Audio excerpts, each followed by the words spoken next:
Let's continue our discussion on Indian economy and macroeconomic thinking that uh, has been prevalent and what can be done. To sum up what we discussed in the previous part, there is a difference between, say, a country like US and India.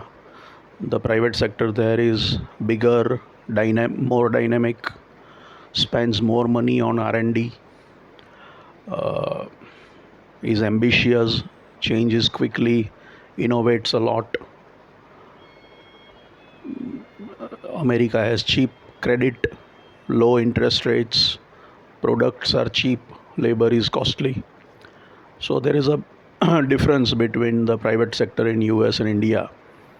So and as I said, under the influence of Ayn Rand and her books, there was a period when I too felt that capitalism was the way to go, and socialism had failed in the USSR. Capitalism was winning, and we also saw it during the 90s. But now again, after this experience of what has been happening after it, I think relying just on private capital and private market and markets and private sector won't be sufficient as far as India is concerned. Indian private sector is maybe a few big companies, but many small companies and small entrepreneurs and businessmen don't have the resources to do big work. There is already overcapacity in the economy, so they are not, and we are seeing shrinkage in private investment. Private capital is not investing to build manufacturing capacity because they are not able to sell what they can produce. So they are running things at the capacity utilization in private sector has gone down, so the investment has gone down. So expecting them to help in revival is not going to work. Even if you work on supply side measures like give them cheap loans and all that, and sometimes that is difficult because of inflation, so you are even increasing interest rates. But all said and done, private sector would invest if they were seeing capacity utilization and they felt the need for increasing capacity, and if they could see demand in the economy. Since the demand is low and the government hasn't worked on the demand side of it, private sector capacity utilization is low, so the investment is low, and they are not going to do that. And if they actually see demand, and if they actually see the possibility of making money, they will do it automatically. You don't even have to ask them, you don't even have to request them. Generally there is this trend of telling private people and private sector and requesting them and saying them please invest more and all that. That is not necessary. Private sector does things because that is because it does it because it has its own compulsions and motivations. The basic thing is the profit motive, that is imperative. Private sector exists to make money, so wherever they see the chance to make money, they will automatically do it. If they see the opportunity to make money, they will do it. You don't even have to ask them, they will do it on their own without being invited. You don't even have to ask them or request them or go to them. They will take initiative in investing and selling and producing stuff, and when they see that it benefits them, when they see the chance of making money, when any private businessman or a private entrepreneur or a businessman finds that he or she has the opportunity to make money, to make profits, and there is demand, he is obviously going to go for that. He is going to increase capacity if required, and he will manage it in whatever way he can. You don't even have to worry about him. You don't even have to worry about ease of doing business. He will find it all. He will figure it out.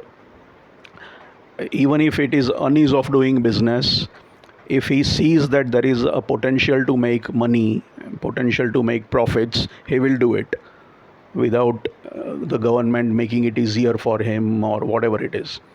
So they do it on their own. They don't even have to be told or requested or anything.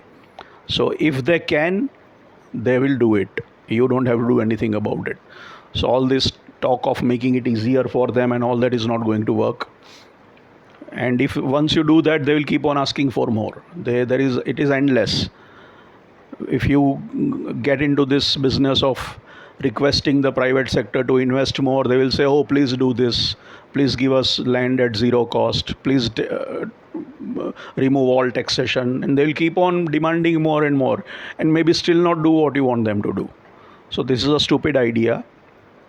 And if they actually see the possibility of making money, they will do it without you even asking them to do it.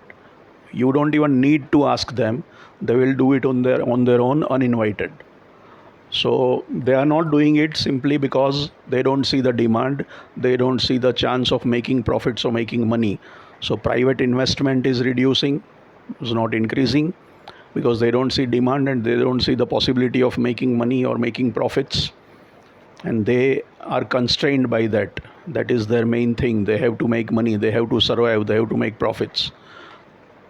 So if there is overcapacity in private sector, then why should they invest in building capacity? Because they can produce, but that is not going to get sold. So though they may talk about patriotism and all that, they will not do anything which goes against the profit motive. They can't and they shouldn't. That is the way it works. So this whole idea of getting the private sector to do, and private sector, its job is not to generate employment. Their job is to make money, profit maximization and cost reduction. So they are not going to unilaterally increase salaries of their employees. They are not interested in if a private sector person can get away with paying with free labor, he will do it. Why should he pay anything to anybody? He wants to make the private business, the aim of the private business is to maximize profit, not to worry about employee welfare and labor welfare. I mean, if they have to do it, they will do it, but that is not their basic philosophy. The philosophy is to reduce costs and make profits. So they are not going to be generous and large-hearted and increase salaries of everybody and worry about standards of living of people. They are not going to worry about unemployment in the country. They will reduce people if they can. They will bring in automation if it is possible. They will remove people. They want to have as few people as possible on their payroll, because that removes unnecessary problems of having to deal with people and paying them and all that. And then there are business cycles they have to face. There is boom and there is bust. And if they have too many employees during a recession, then they will have to lay off those employees. So they can't increase their wage bill. So they are always going to control their wage bill. So they are not going to hire too many people or pay them too well, or they do it only if they find it necessary and if there is no other way. So they prefer automation. It is not their job to worry about the overall employment scenario in the country. Their job is to worry about profits, and that is the way it has been designed. So nothing wrong with it. You can't blame them for that. So their job is to increase profits, increase sales, and reduce costs. And if it means reducing labor costs, reducing employee costs, having fewer employees, having lower salaries, they will do that. So they are not going to solve that problem for the government of generating employment in the country. That's not their job also, and they are not big enough to do that. Each one has to, it is about survival, it is about self-interest. So each company has to think about itself, its own survival, its own interest. Its interest is in maximizing its profits. It can't worry about the national economy. So that is the way they are supposed to, that is the default setting. So you can't expect them to solve this problem for you. And being small and not having resources, not being very professional, not being large enough, not having those capacities or the mindset or whatever, they are not suddenly all going to grow big and innovate a lot and spend a lot of money and employ a lot of people and drive the economy. Very few companies can do that and will do that. Also, the competitiveness is low when it comes to exports, and Indian companies are not very competitive when it comes to exports for various reasons. Costs are high and all sorts of things. So you can't rely on the private sector to export too much. We haven't been good at it. India is not good at exports. So private sector will not be able to do much on its own. And they are all, each unit is thinking for itself. It's disaggregated. It is not a centralized thing. It is decentralized. So each unit, each owner, each businessman thinks for himself and looks at the best way to survive and to prosper and to make money and to make maximize profits. So in this kind of a scenario, expecting them to drive economic growth either by exporting or by generating employment, and that's especially in the Indian context, it's not going to really be helpful. It has not happened so far. Private sector investment has been slowing down. That is the data, and it's not going to grow unless they see demand. So with supply side economics, this is not going to work. Even if you offer them cheap credit, what will they do? They will take a bank loan, but then to do what when there is no demand, or when there is not enough demand, or where they already have overcapacity. So that sort of a thing doesn't make sense. Similarly, with this focus on FDI, foreign direct investment, firstly, we don't need foreign capital. Why do we need foreign capital? That's again a major question. Some foreign technology is a different thing, but capital per se, money, we don't need foreign money. And again, FDI trying to say, please come to India and all, again, it will not work. They will come if they want to, and they will come when they see there is opportunity and there is money to be made. Then you can't stop them. They will try very hard to get in. And that's what they do. When they actually see the potential of making money or making profits, or they see the economic benefit of reducing their costs or increasing their sales or maximizing their profits, they will automatically be banging on your doors. You don't even have to go around requesting them and doing shows and all that. That is pointless, because it is their job to look after their own. It is about self-interest. So it is their job to look after themselves. And whenever they see that it is in their interest to do something, they will automatically do it. You don't even have to go and ask them. So all this attracting, why do we have to even bother about attracting them? If they see that making investments in India is beneficial economically, it makes a business sense to them in reducing costs or increasing profits, they will do it automatically without the Indian government doing any investment summits or any attracting them, all this business of going around attracting FDI and asking them to please invest. That is not necessary. It is stupid, and they will do it on their own. And again, once you start doing this, please come, please invest, they will again start saying, oh, this is too difficult to do business in your country, make this simple, make that simple, remove that law, remove that condition, no taxes, no this thing, no restrictions. So they will keep on asking more and more. They will never be satisfied. And they will still not come, even if you do all that. And they will come even if you don't do all that, when they see business sense in doing it. So this chasing of FDI is again something that doesn't make very sense. FDI will come, depending upon the calculations of individual companies.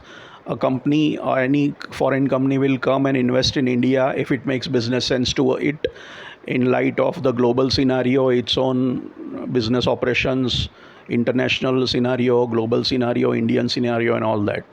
And just by requesting them and saying we'll make it easy for you and all that wouldn't work.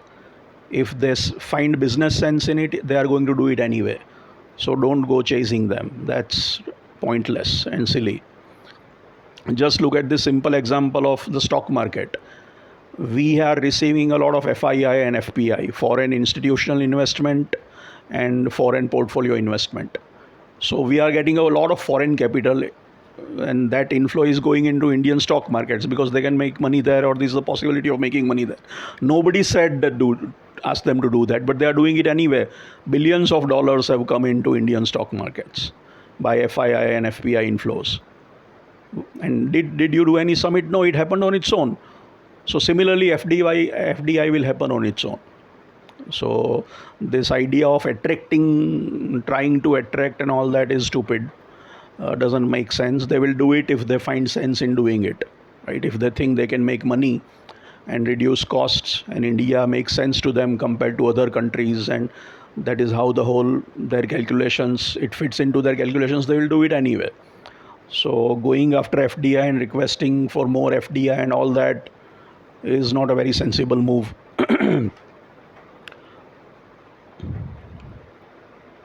Trickle down economics doesn't work. Generally, trickle up works, because when a poor guy has money, he has to go and spend money to fulfill his needs, and that money will go to people who sell stuff. That money will go to shopkeepers and business owners and factories and all that. Whereas if a rich guy makes more money, he can save that money. In terms of comparing, if you look at the percentage of income that you need to spend on your basic needs, for a rich guy the percentage the percentage goes down, whereas for a poor guy most of his money goes into taking care of his basic needs. Whereas a rich guy makes more and more money, he only needs to spend a certain amount on his basic needs.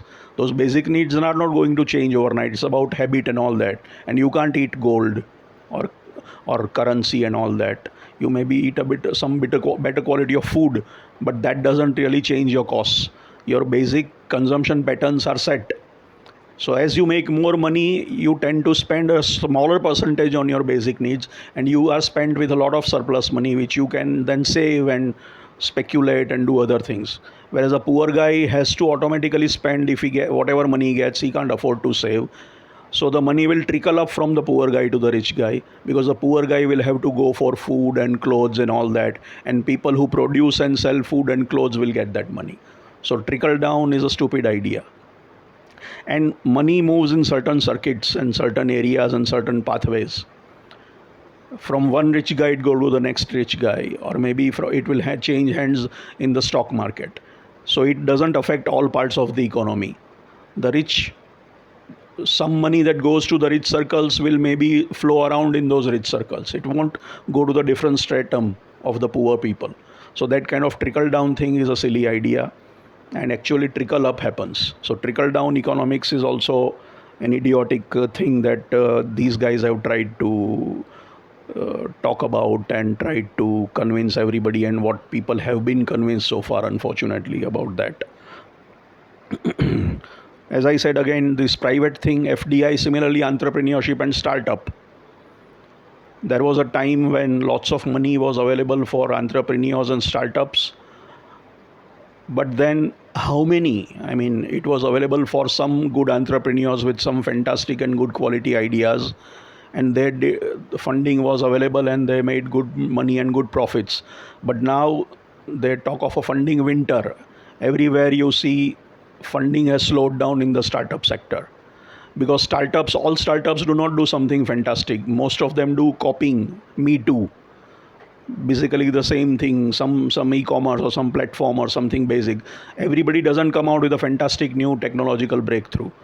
So everybody is just basically, though it is called startup in innovation entrepreneurship, they are just doing things on the internet or maybe using e-commerce. So it is basically the same kind of stuff, no real innovation. So how much money can be made in this, and how many can be funded? And there is now problem globally. So funding has slowed down. So how are you going to sustain, and how are you going to set up everybody to become an entrepreneur? So how are you going to see that all these college kids will get funding when the funding is drying up? Private funding, venture capital, private equity is not funding that much. Some good startups will get funding, most will not, and most will fail even if they get funding, because they are small businesses and nothing fantastic about them. Many simple, easy, not rocket science kind of e-commerce, internet basic ideas. So everybody is not going to become a Google or Facebook and Amazon and all that. So most startups will shut down even if they get money. Most will not get money, and they will not be able to do much. So how, and they don't have these college kids don't have any work experience. So how do you expect these young college kids to get a lot of funding and then develop the Indian economy? It's not going to happen. Again, depends upon the demand and what are they able to do. Do they have really have some fantastic new technological idea that is going to take the world forward, or everybody will be desperate about it and all? No. I mean, ultimately, only a few have those brilliant ideas. Only a few will succeed. So, on a larger scale or at a broader, on a broader macro picture, this too much focus on entrepreneurship and startup when the funding has reduced, it's not going to help you.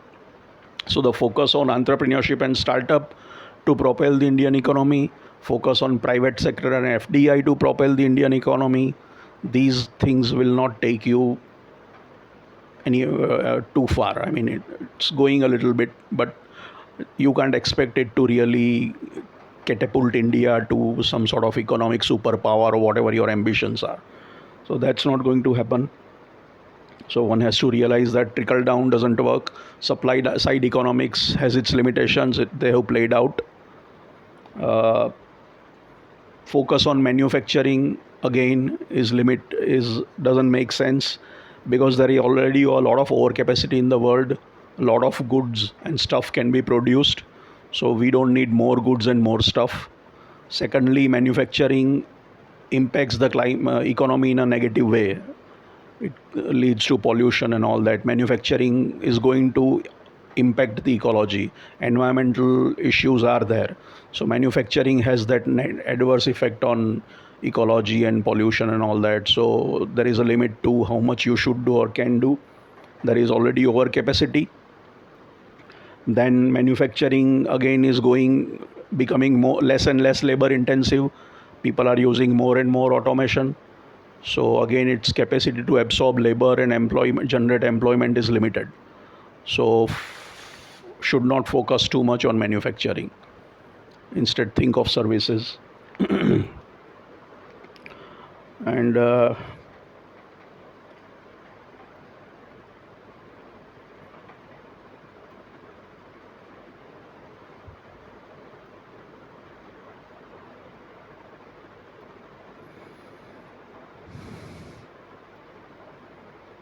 don't even focus too much on infrastructure, because